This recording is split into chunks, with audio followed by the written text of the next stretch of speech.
हजारों लोग जो है इस बात की गवाही दे रहे हैं मेरठ की सरजमी के बैठ के कि आने वाला समय आजाद समाज पार्टी का समय होगा।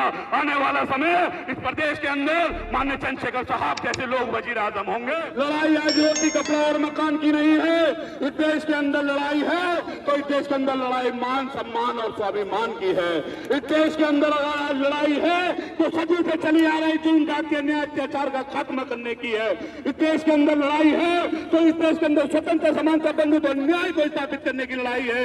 इस देश के अंदर लड़ाई है तो जो सदियों से जो है एक को ऊंच बना के एक को ऊंचा रख के और एक को नीचे रखा जा रहा है, उस विचार को खात्मा करने की लड़ाई है। और इस देश के अंदर आज लड़ाई है तो संविधान को पूर्णतः से स्थापित करने की इस देश के अंदर लड़ाई है। और इस लड़ाई को लड़ते लड़ते अगर मेरे जैसे कार्यकर्ता की अगर जान भी चली जाए तो हम पीछे हटने वाले नहीं हैं। सड़क पे माननीय सांसद चंद्रशेखर साहब के द्वारा एक बड़ी पंचायत या बहुजन समाज की बड़ी संसद का आह्वान किया गया है, जहां पे प्रदेश में हो रही जुल्म जाति, प्रदेश में हो रहे अन्याय अत्याचार, प्रदेश में हो रहे उत्पीड़न, प्रदेश में हो रहे बहुजन समाज की हकमारी के खिलाफ में ये हजारों लोगों का जो जनसलाब आपको दिखाई दे रहा है, ये हजारों लोगों का सर जो गवाही दे रहा है इस बात की कि इस प्रदेश के अंदर भारतीय जनता पार्टी की किस तरह से तानाशाही चल रही है,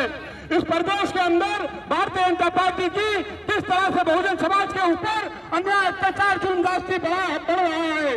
ये हजारों सरों का सलाम इस बात का मन बना के आया है कि आने वाले 2027 के अंदर ये अपने हाथ में इस प्रदेश की शासन सत्ता को लेकर और प्रदेश में हो रही जुल्म जाति अन्याय अत्याचार का खात्मा करने का काम करेगा। अगर हम सब लोगों ने जो है मिलकर इस प्रदेश के अंदर आने वाले 8 महीने में 6 महीने में हमने मेहनत कर ली तो मैं आपको यकीन के साथ ये बात कह सकता हूं कि इस प्रदेश की आबो हवा बदल जाएगी। इस प्रदेश के अंदर जो अधिकारी आपके ऊपर रख लेके जो चलते दिखाई देते हैं, वो अधिकारी अगर आपके सामने हाथ जोड़ते न दिखाई दे तो मुझे कहना। साथियों, वैसे हम लोग इस देश के अंदर तथागत गौतम बुद्ध को मानने वाले हैं। हम लोग इस देश के अंदर बाबा साहेब डॉक्टर अम्बेडकर के अथक प्रयासों से लिखे गए संविधान को पूर्णतः से अंगीकृत करने वाले लोग हैं। हम लोग इस देश के अंदर जियो और जीने दो के संदेश को आगे बढ़ाने वाले लोग हैं। हम लोग इस देश के अंदर जो जुल्म जाति है अन्याय अत्याचार है उसके खात्मे के लिए लड़ रहे हैं। साथियों, इस देश के अंदर लड़ाई आज रोटी कपड़ा और मकान की नहीं है, इस देश के अंदर लड़ाई है तो इस देश के अंदर लड़ाई मान सम्मान और स्वाभिमान की है। इस देश के अंदर अगर आज लड़ाई है तो सदी से चली आ रही जुल्म जाति अन्याय अत्याचार का खात्मा करने की है। इस देश के अंदर लड़ाई है तो इस देश के अंदर स्वतंत्र समानता बंधुत्व न्याय को स्थापित करने की लड़ाई है। इस देश के अंदर लड़ाई है तो जो सदियों से जो है एक को ऊंच बना के एक को ऊंचा रख के और एक को नीचे रखा जा रहा है, उस विचार को खात्मा करने की लड़ाई है। और इस देश के अंदर आज लड़ाई है तो संविधान को पूर्णतः से स्थापित करने की इस देश के अंदर लड़ाई है। और इस लड़ाई को लड़ते लड़ते अगर मेरे जैसे कार्यकर्ता की अगर जान भी चली जाए तो हम पीछे हटने वाले नहीं हैं। यह आंदोलन अब रुकने वाला नहीं है। यह आंदोलन एक कदम भी पीछे हटने वाला नहीं है। यह आंदोलन बाबा साहब डॉक्टर अम्बेडकर के उस अधूरे कार्य को पूरा करके ही जो है सांस लेगा, जिस चाहत को लेकर बाबा साहब डॉक्टर अम्बेडकर ने हमें हक अधिकार दिलाए थे।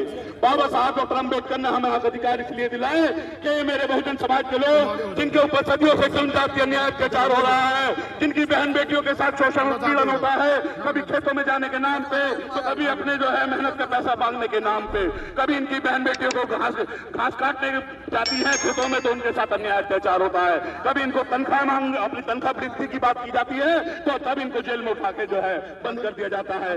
कभी कोई अपनी जो है बंदरगाहों पे जाके अपनी इबादत की जगह जाके जो है वहां पे इबादत करने का काम करता है तो उनके साथ अन्याय अत्याचार होता है।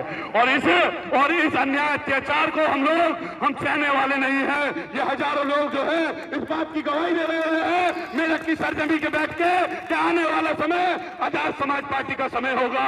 आने वाला समय इस प्रदेश के अंदर माननीय चंद्रशेखर साहब जैसे लोग वजीर आजम होंगे, तभी जाके तभी जाके इस देश के अंदर जो है जियो और जीने दो का जो है नारा साबित होगा। तभी जाके इस देश के अंदर जो संतों गुरुओं महापुरुषों ने की चाहत थी तभी वो पूरी होगी। आपने मुझे समय दिया, आपका धन्यवाद। जय भीम, जय भारत और जय संविधान। हम डरने वाले नहीं हैं। हम किसी भी हाल में हमें कोई डराने की कोशिश करे तो हम डरने वाले नहीं हैं। हम डरते हैं तो सिर्फ एक चीज से डरते हैं, इस देश के जो भारतीय संविधान है हम सिर्फ उससे डरते हैं।